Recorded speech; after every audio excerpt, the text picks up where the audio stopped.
இந்த ஒசகானு பப்பாசி மரம் பப்புலுக்கா பப்புல் அதை கொஞ்சம் பார்த்துக்கோங்க. ஸ்டோரியை நான் இப்போ உங்களுக்கு சொல்கிறேன், ஃபுல்லாக கேளுங்க. பப்புலுக்கா கொட்டைக்கு தானே எங்கள் ஊர்லேன்னு சொன்னாக்கா பப்புலுக்கே நான் செல்லுங்க பப்பாசி.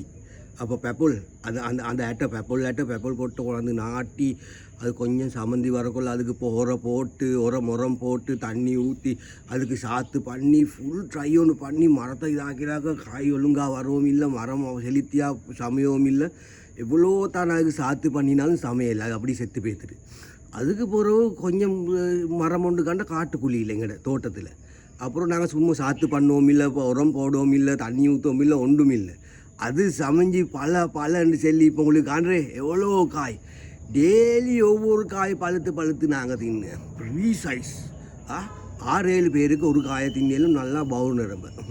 அது மாதிரி தான் நீங்களோட மனுஷரும். ஏன்னா எவ்வளோ தான் திருந்த மாட்டேன்னு சொல்லி மனசில் எண்ணம் வச்சா அவனுக்கு அட்வைஸ் பண்ணி அப்போ அவனுக்கு கவுன்சிலிங் பண்ணி அவனுக்கு பயம் பண்ணி என்ன தான் செஞ்சாலும் அவன் ஒரு நாளும் திருந்தியல்ல.